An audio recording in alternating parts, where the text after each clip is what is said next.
Welcome to the Personal Development Essentials podcast. Today I have the real pleasure to be talking with an exceptional individual who I met a couple of years ago.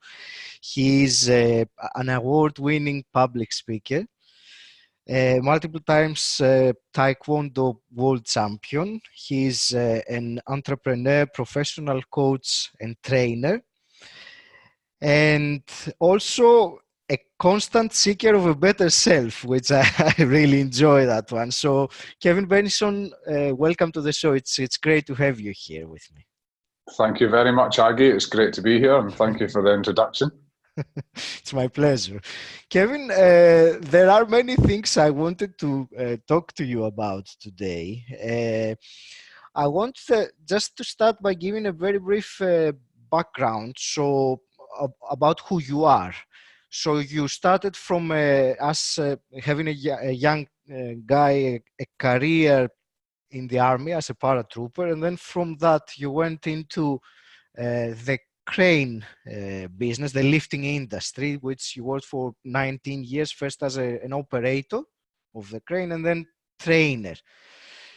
And recently that has shifted as well, and now you're more focused on the using your skills that you've acquired to mentor others, people to their own mastery. So I want your part of the story, this background, so we can, the listeners can understand where you're coming from and some milestones during this very interesting course that you've had. Well, thank you. So go back to 1995. I joined the army in 1995 after a couple of years as an apprentice joiner. And it was the Royal Engineers that I went into. So I went through all my training and such like. And during basic training, I remember the instructors, there was a couple of instructors that turned up and gave a presentation to us about airborne forces. And it was a video about what you had to do and running around with logs and all this sort of stuff and doing massive long hikes, TABs as we called them, tactical advance to battle. So, and then once you went through all this physical punishment, you then jumped out of aeroplanes. And I looked at this and I thought, nah, I ain't going anywhere near that. And then I went through all my training, and as a Royal Engineer, done the bridge building and all these kind of things, and went for my trade, which was a plant operator, became a plant operator. And then while I was doing my plant operator course, there was another couple of guys turned up to do a presentation down at where we'd done our trade training in the engineers, which was down in Chatham in Kent, and gave another presentation on airborne forces, because in the Royal Engineers we had a parachute trained squadron. And then I thought, well, actually, yeah, I might have a go at that. Keeps on turning up.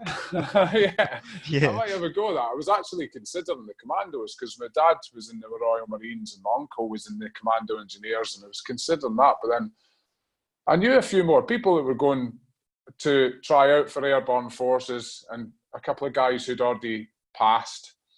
And I thought, yeah, I could have a crack at that. Not really thinking that I wasn't comfortable at that time about heights and stuff, and you had to jump out of planes. But I trained, I got myself well prepared for it, and got myself my fitness level pretty good. Mm-hmm. And then I went through the difficulty, of passing the physical course to get in the paras, which was physically the most difficult thing I've done in my life. So that was a real milestone. And then, of course, I went and done the jumping out of planes, which was pushing myself out of my comfort zone. And that was something that really taught me about fear. And that fear is something that we create in our mind. And I thought, well, if I was kind of telling myself a story that I was afraid of heights and I've gone and jumped out of airplanes, what else are people kind of not getting on with in their life because they are telling themselves that they're afraid of something? So that was a real big lesson.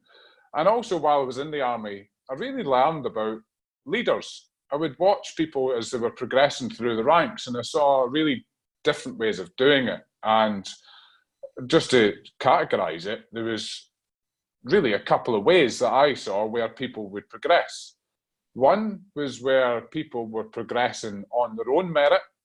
They just done their thing, and they gained respect as a result of that, and they progressed and they were promoted. Or sometimes the promotion wasn't even as quick as what it could be the other way, which was the other way was saying the right things, and perhaps in some cases making yourself look better by putting other people down. So really then from that point on, and I was 20 to 23 years old when I was in the Airborne Forces after I'd done a couple of years of getting qualified. And that was something that stuck with me, that then I thought, that's the way I prefer to be. I would rather be true to myself and just do my thing. And if people respect me for that, then that's great, rather than trying to put people down and progressing almost falsely. So that was a real lesson from that period of time. And then when I left, I got married while I was in the army, and I kind of figured that life in Airborne Forces wasn't going to work too well with marriage, just the way things were. And so I chose to leave the army and start a family. And I got onto the cranes because I was working as a plant operator in the army. So it was a fairly straightforward transition. And I spent 10 years as a crane operator. And during that time, I was looking after teams on bigger machines. I became a supervisor. I became a lift and operations planner and manager. So I was practicing a lot of this leadership stuff, often badly, and learning some key lessons along the way, but trying to remain true to myself as much as possible.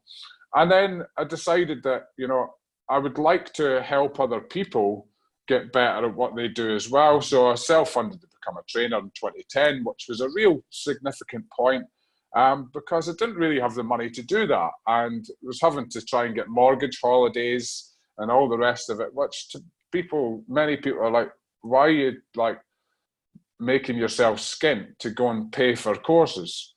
But that was how I viewed, that was what I viewed and needed to do in order to progress. So then became a trainer and worked for a company, then worked for a company that I previously worked for as an operator. Developed the training centre over the course of a few years, which also included mentoring and bringing on a couple of instructors as well. I set all the content and such like. So that was another good exercise in leadership and such like. And then I started the business in 2014. Now, one of the things that I tend to say, Aggie, is as blokes, as guys, often it can be, when it comes to physical difficulty, we know what we're dealing with, right? I've said several times. I think I know what you're about to say. Yeah. So I said, several times I said, if I put a pack on my back, you tell me I've got to put a pack on my back and get up that hill, I know it's not going to be nice. I probably won't enjoy it a lot of the times and I'll be struggling, but I know what I'm dealing with. If you say to me, I've got to go in and get punched in the face by somebody, I've done that bit too. It might not be nice getting punched in the face, but I know how to deal with it, right? Yeah. If you want to challenge yourself emotionally and mentally, particularly emotionally as a guy, start a business. It's a great way to challenge yourself emotionally.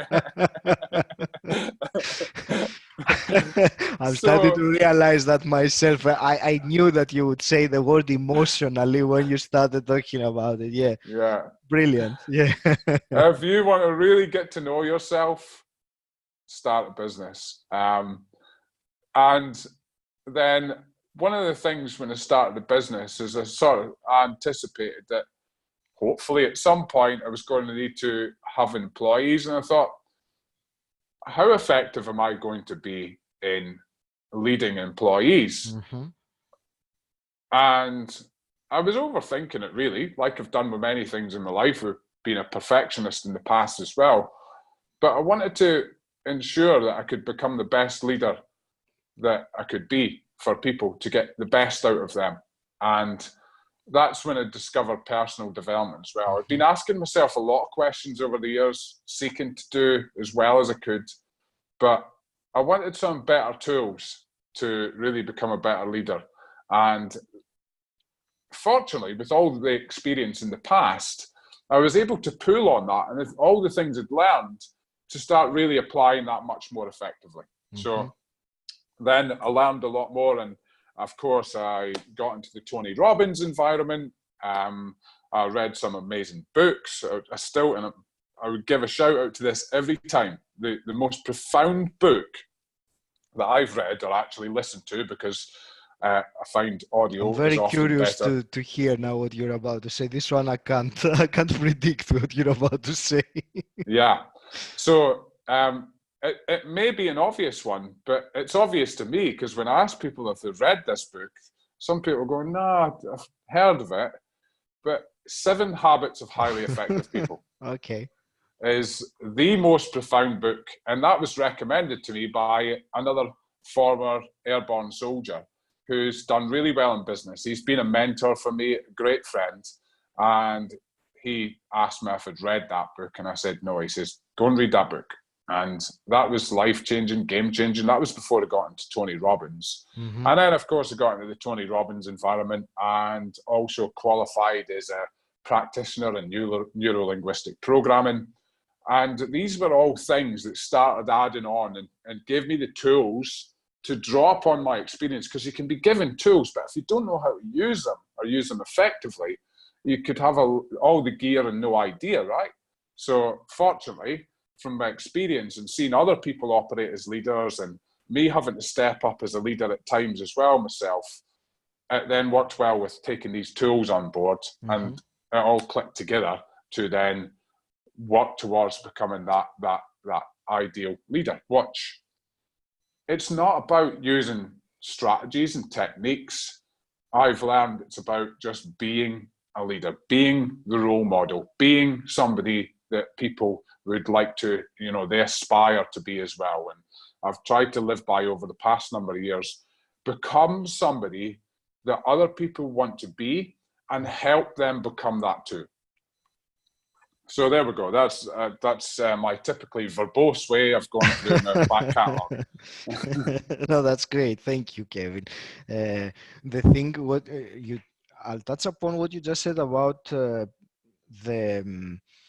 many people do go to personal development courses, events, they read books, but they don't implement, and that's a big problem as far as I'm concerned with personal development, is that it's very easy to get pumped up at an event, motivated, and say, yeah, I can do everything, I'll be a different person. But unless you take the action, and that's not easy. Reading a book or going to a course is easy.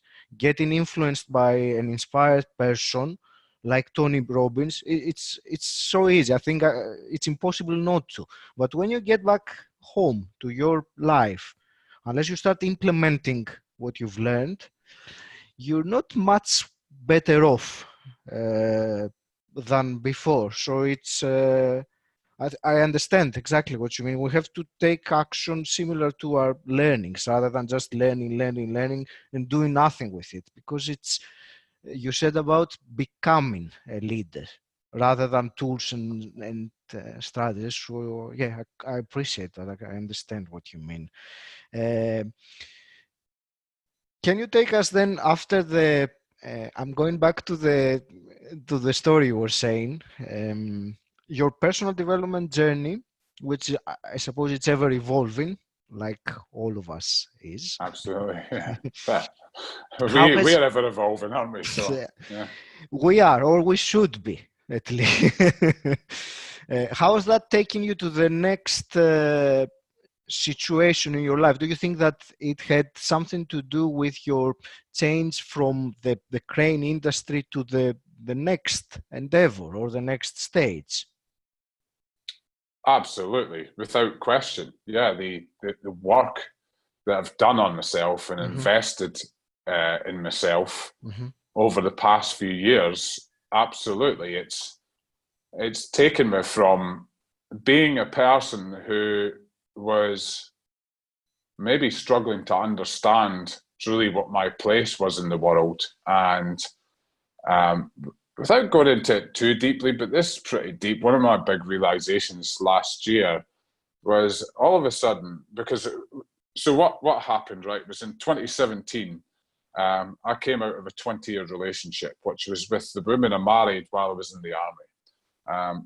She's a wonderful woman, and I respect her hugely as the mother of our children. You know, what she does for them is amazing. Mm-hmm. And I came out of that relationship, and I just didn't anticipate what you kind of go through, or what I was going to go through as a result of coming out of such a long-term relationship, and maybe the things in your life that you have and the patterns that you have as a result of being in that relationship, and the identities that I built and enforced over time. And now a lot of that required adjustment. Mm-hmm. And it was at one point, so I had a lot of realizations last year. It was a very enlightening year, for want of a better word. And there was one point where I just got an image of myself as a young boy, mm-hmm. maybe, I don't know, 5 years old, something like that, 4 or 5 years old.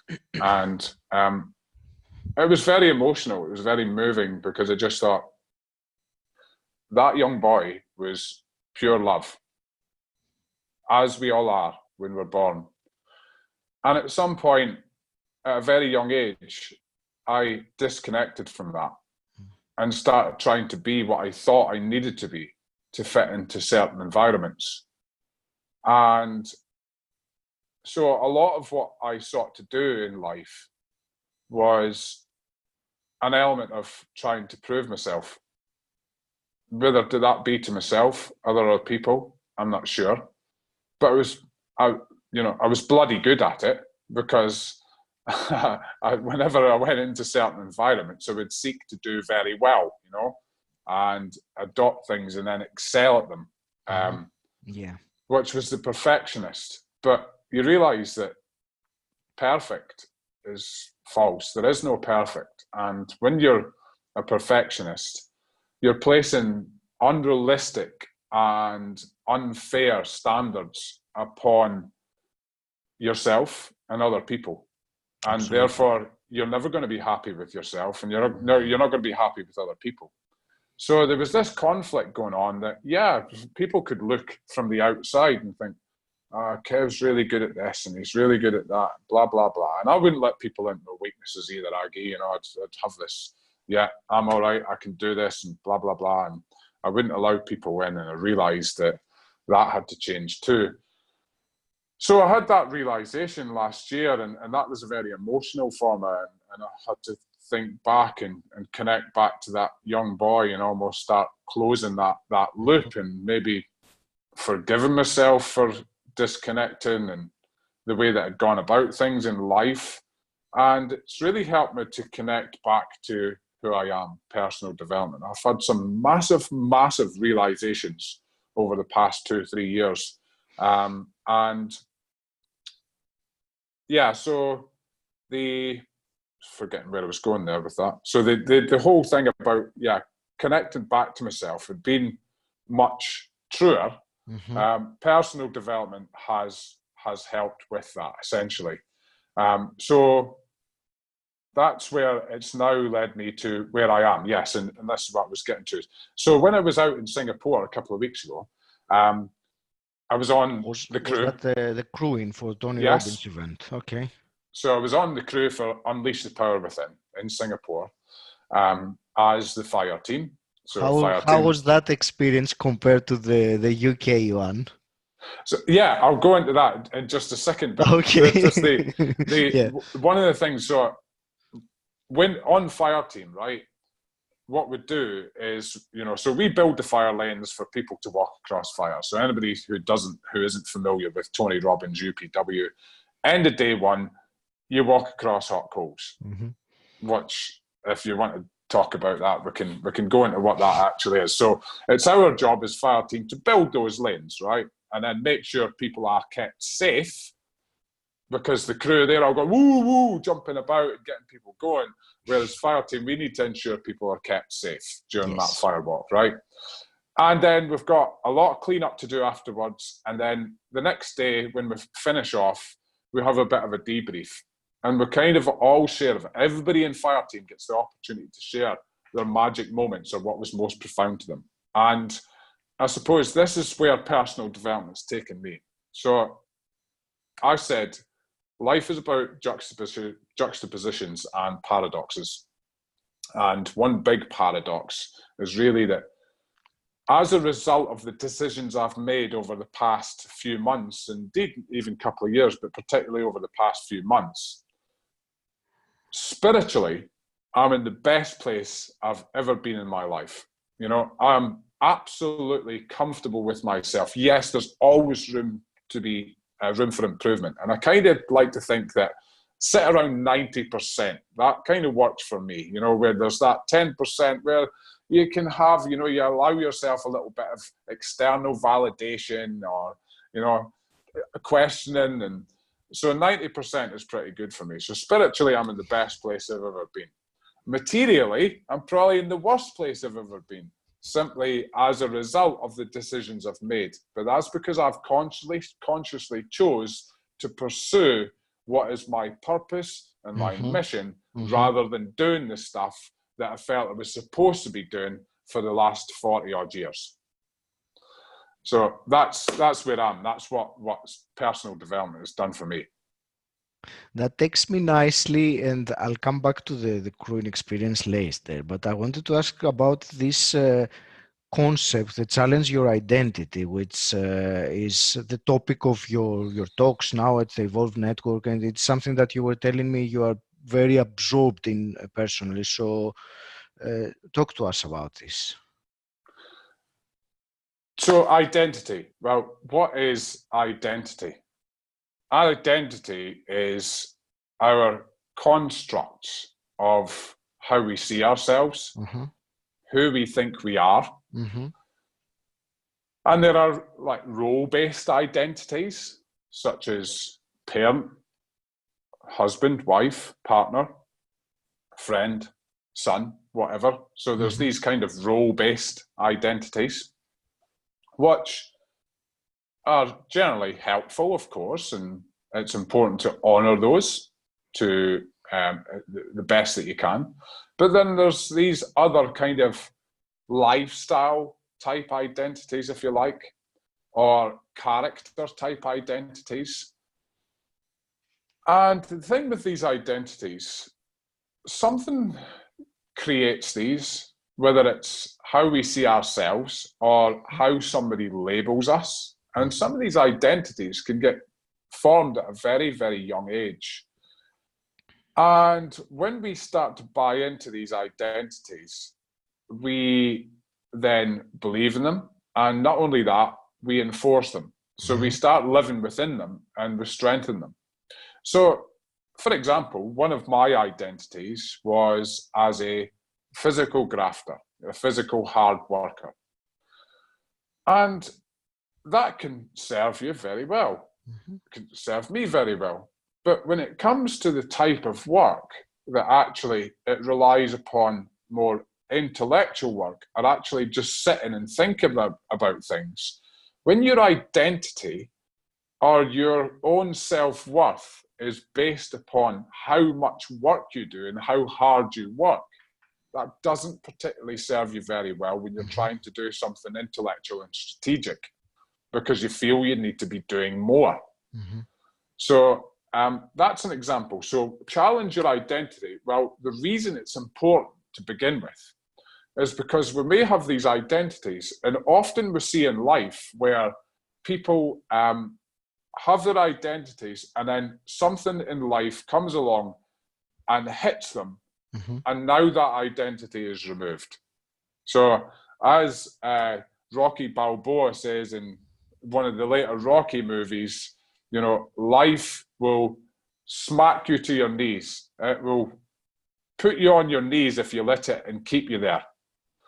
It's not about how hard you hit, it's about how hard you can get hit and keep moving forward, because life is going to hit you hard. And if you've got this identity, so if there's stories of, say, a rugby player who then has an accident and he now doesn't have the use of his legs. Yeah. His identity is being challenged for him. Or you get somebody who's extremely wealthy and that becomes their identity. Yeah, I'm a millionaire. You know, if you listen to what people say, their identities start coming out in that. I'm a millionaire. I am this. I am that. Those are their identities a lot of the time. So I'm a millionaire. So something happens and all that goes.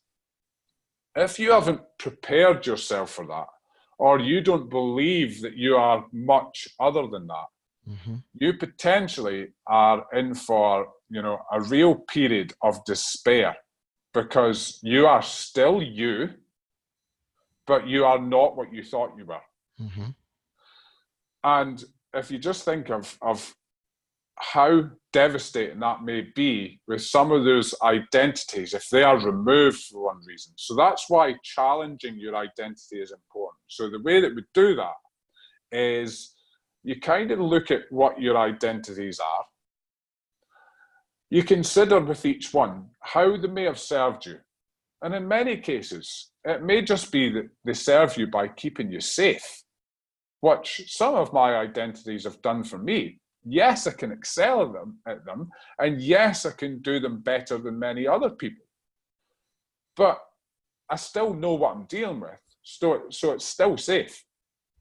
So if you think about how they serve you, and then think about how those identities may have held you back. And more importantly, how they are holding you back now and how they may hold you back with what you want to achieve in the future. And then when you take each one and you actually challenge it, so what can you do in your life that actually challenges that identity that you've either adopted or created and then enforced it and lived it out? How can you challenge that?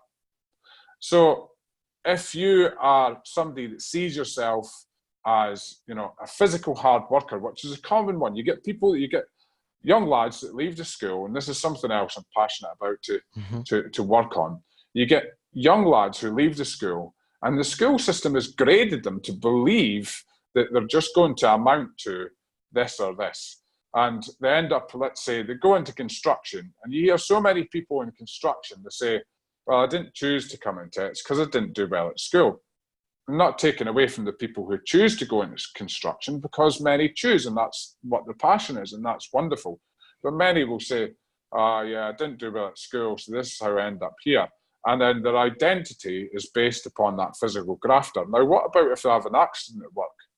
What happens there? They're not able to do that. So how about, rather than waiting for life to come along and smack you to your knees, how about you just be prepared for that? So when the smack comes, you can keep moving forward. And say with a physical grafter, how can you start challenging that? What can you do to build up your intellectual capability? Maybe start thinking about how you can pass on the things you've learned, which is more of an intellectual challenge. When I became a trainer, I realized, wow, it's not just talking about what you know, it's being able to adapt the stuff to get it across in a way that other people can understand it, which was, you know, thinking on the spot constantly. So this was challenging. All I'd built up has been this physical grafter, and yeah, I can go out for loads of hours and keep working.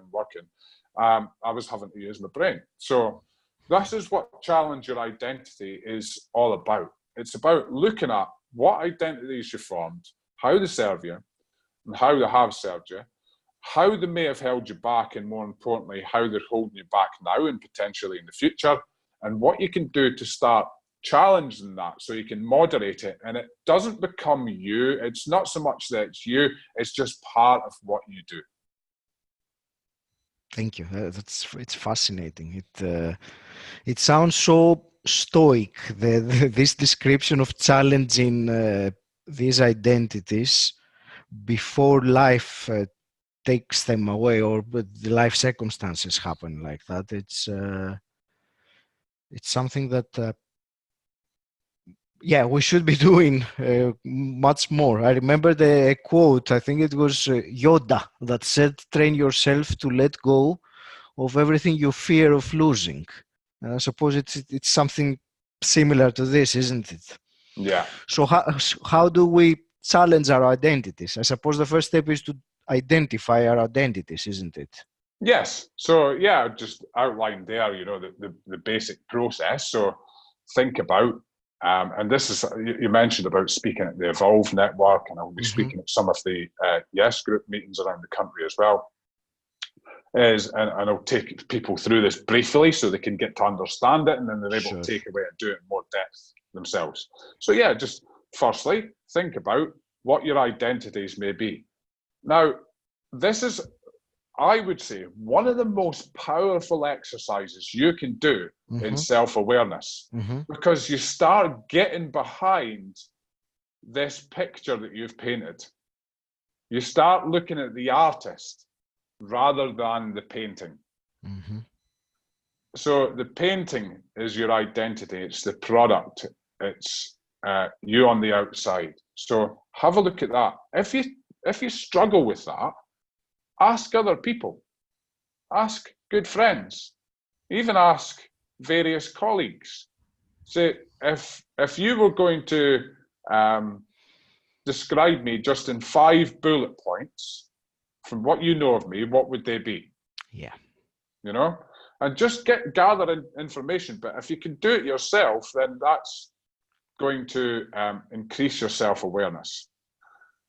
And then, even if you needed help on getting the list of identities, if you like, and list everything, father, son, all this stuff, mother, wife, whatever it is. Yeah, list the whole bloody lot. And then think about the ones that are most prominent in your life. Mm-hmm. Once you've got those, then you can be assisted by questions, and this is what I would do for people in terms of, part of the mentoring that I do with people. Yes. I would assist them by asking high quality questions and getting them to understand and getting them to that point where they can come up with things themselves, because it's important you come up with then the behind the identity yourself. Mm-hmm. So then with that, you look at how those identities have served you and how they may have been detrimental to you, and then what you can do, as I say, to challenge them. So that's the basic outline of what we're doing. It's that sounds simple. That's the structure of it, but it's a very deep and self-awareness promoting or growing exercise. Mm-hmm. And would you say it's something like stripping off some layers, the identities being some layers we have maybe inadvertently built over the years that hide our true self or our true essence? You were saying something about the 5-year-old child, or the pureness, the truth. Yeah, absolutely. Mm-hmm. And I think Very, it's very, very spiritual. It sounds very spiritual if described like that. It's not. It's not just a matter of you know putting it into terms of personal development or anything in that way. yeah, it's really interesting to say that, Aggie, because I think we may have discussed this before, but I feel that when it comes to personal development, Mm-hmm. and go to these seminars or whatever, those of us who really benefit from personal development, I feel it's one of our roles or one of our duties Mm-hmm. to not then preach to other people. So you see a lot of people who are in personal development, and it's almost hypocritical because they become judgmental of those who are not into personal development. And I think, well, you're kind of missing the point here. If you want to become a leader, then you're going to help other people develop themselves too. And that doesn't mean you use words that people can't understand. So one of the things that I kind of believe is the intangible forces are more powerful than the tangible. The things that we can't see love, we can't see respect, we can't see trust, we can't see connection. We can't really even describe these things, but they're actually more powerful drivers to us than the things that we do see and that we can touch. However, many people, they are still living in the world of the tangible, what they see, what they feel, what they have coming into their life. So in order to start changing their intangible world, they have to deal with them on the tangible level, which means using language that they can understand and connect with, and which means maybe being results driven. So the structure of Challenge Your Identity is quite a tangible thing, but by doing the exercise, you're tapping into the intangible. And yes, where you asked about me as that young boy, so what it's done for me is, rather than, as many men do, suppress emotions and not be emotionally available, and then it ends up that your emotions are still there. We're just like compressing them. So then at some point they explode out because no longer you can contain the pressure of suppressing those emotions, rather than allowing them to flow and being aware of them, and recognizing them, choosing whether they're good to sit with or whether they're not being helpful to us at that point. And that's just all about becoming more connected to who you really are, what your being is, rather than this thing that you've built yourself up to be. And it's very difficult to now remove yourself from that because you think that's how other people see you. Thank you. It's a very, very profound topic, and so much to talk about this one. I could see, when you asked the question before I spoke there, I could see in your face that it looked to me as though you were having things running, asking yourself questions. Absolutely, absolutely, and that's one of the beauty of when I'm having these conversations on the podcast. I have the opportunity to absorb firsthand these kinds of thinking, and I mean, there are some things that you said that I've made notes here, and I'm going to review them for myself because it's profound indeed. Kevin, there is one other thing a bit different than what we were saying that I want your views on, because I remember we had a very interesting conversation once, I think it was last year in Tony Robbins. It was about the quick fix, the instant gratification that many of us are in this mode this time. So share your thoughts on that. Why do you think that happens, and what's the problem with it, and what we can do to get out of it? So what would be an example then to start the conversation off of something where typically people may think a quick fix would work or bring results? What would you say would be an example? Many times people that are looking to have better income, they try for the get rich quick solutions, for example, or they get very drawn or tempted by something that is going to produce a quick result. But other examples would be, when I'm feeling bad emotionally, rather than dealing with it, which is painful and might take long, I can have a drink or something like that to quick fix it, which it doesn't really fix it, but it kind of puts it in the background. Is that what you mean? Yeah, it numbs it. Yeah. Yeah. Well, yeah, the financial thing. Many people are looking, of course, to improve their financial situation. And there are things that are apparently quick fix and they get sold as quick fix. And there are things that potentially for the short term could be a quick fix. If you want more money, obviously, I don't even need to give a disclaimer to this, but you can go and rob a bank and then you got money if you pull it off, right? If you're good enough, Yeah. yes. So, but try seeing how well you keep hold of that money and how well that sits with you in time to come when you start tapping back into your inner core. There was something that I really believe in, and I heard from a chap called Eric Worre in his book Go Pro. Yeah. And he said that if you do not grow to match your level of income, you're just going to get rid of it. Your financial position will just go back down to your level of self-worth.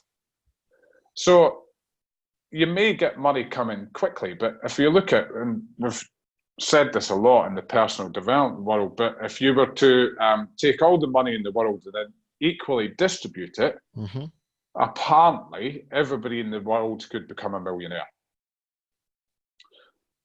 The thing is, very quickly, that money would migrate back to the people who felt they were worthy of it and they had grown to be able to look after it and use it effectively and value it and retain it and revalue it. Yes. And the people that it just came to and they didn't grow to match that level of financial worth, because this is, so I said earlier about the intangible and the tangible, right? So if your intangible doesn't match the tangible, which is the money, so the intangible, the self-worth bit, the trust, respect for yourself, and the way you are with other people, your generosity, things like that, you'll just get rid of it. Because you won't feel within that you should be having this money. And you'll get rid of it. So the same thing will happen. I do believe that whenever you go for quick fix and things, then at some point you have to lie down on your pillow and you are alone with your thoughts. And everywhere you go, there you are. And the person that's going to ultimately ask you the toughest questions is your inner being, because it knows what good is. So in terms of the quick fix, yes, there are quick fixes financially, but if you want to keep it, it's not going to be a quick fix. You've got to build yourself up to the point where you start actually attracting that kind of income, where people, they feel that they want to give it to you because of what you have given to them. You give to the world, you'll receive back in time. It's, people going about the law of return or the secret or whatever it is. There is no secret. Just be a good person, contribute, think about how you can add value to people, and then be willing to receive what you deserve in return for that, and then you will grow.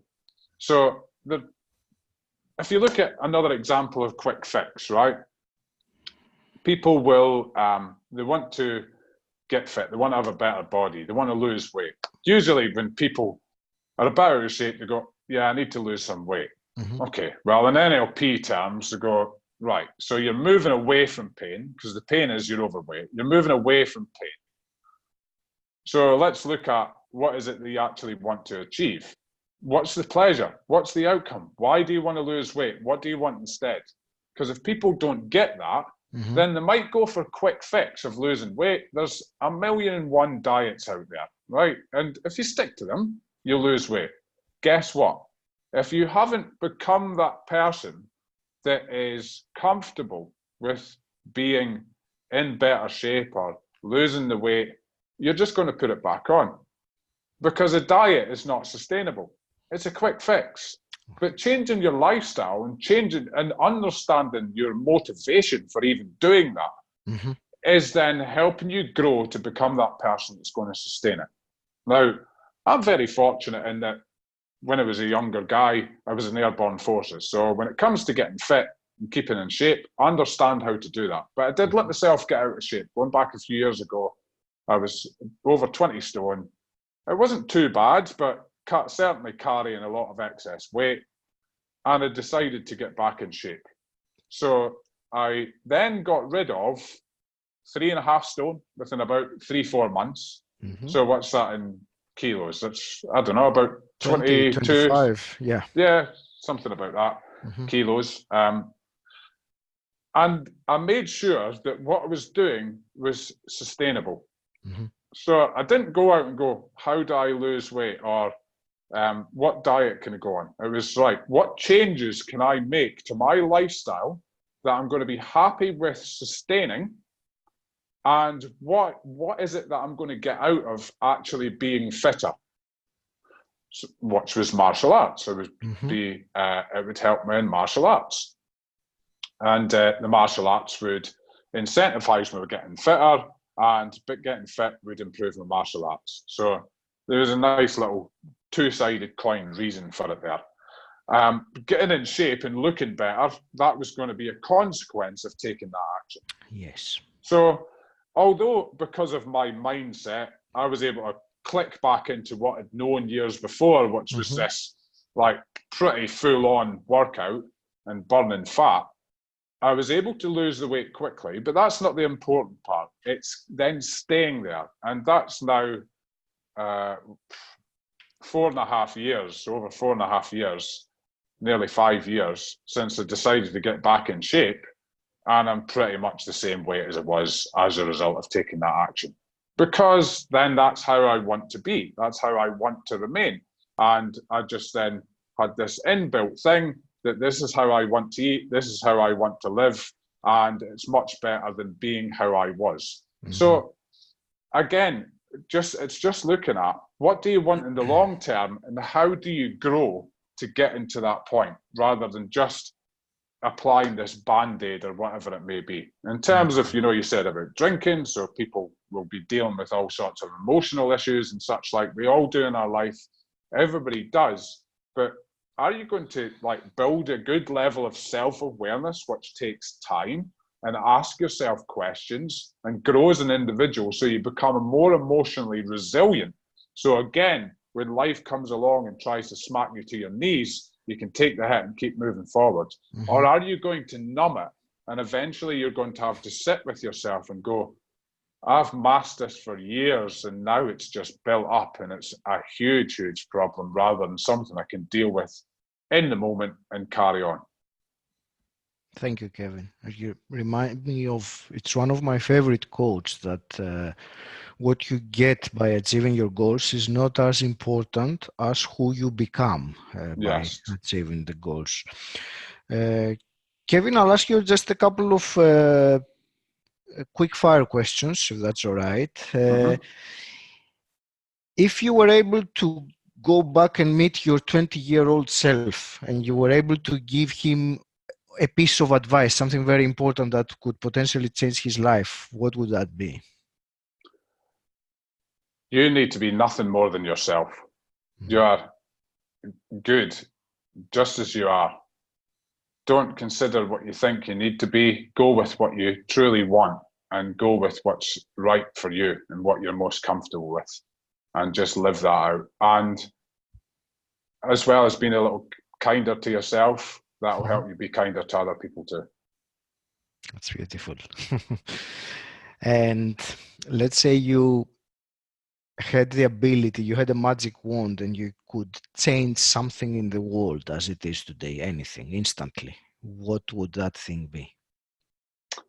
That people can more easily tap into the love that they have within and understand that there is very little that we need to conceal from other people. So openness and honest communication can really solve a lot of things before they even develop, because so much is going on that we misunderstand what the other people or another country or whatever it is, what they're about or what they're saying. And rather than then exploring that and then having open dialogue and asking questions, we form in our mind what we think that is based on our own frame of reference, and it causes this barrier, and we just don't bloody need it. We don't need it. We can connect to any other human being on this planet if we first seek to understand them rather than just going on our own frame of reference. So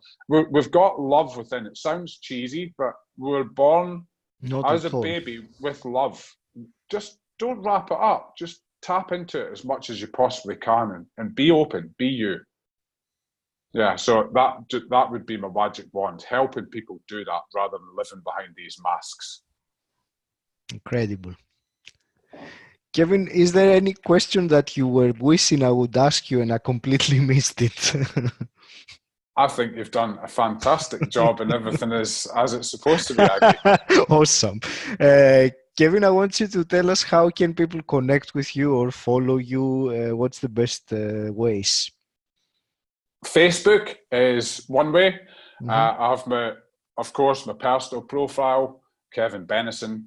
That's Bennison. I have my page, my Facebook page as well, which is Kevin Bennison, which I'm going through the process. These things, of course, just take time. I'm tweaking that and changing essentially the branding on there and such like, so it's clearer on what I do. But I have a page, Kevin Bennison. So feel free to follow and message through there. And I have a blog website, which I started a couple of years ago and then done nothing with because, well, I did put a couple of good blogs. So there's a couple of interesting reads up there if you've not been there before. And I will be adapting that. That is just kevinbennison.com. And of course, I'm on LinkedIn as well. Awesome.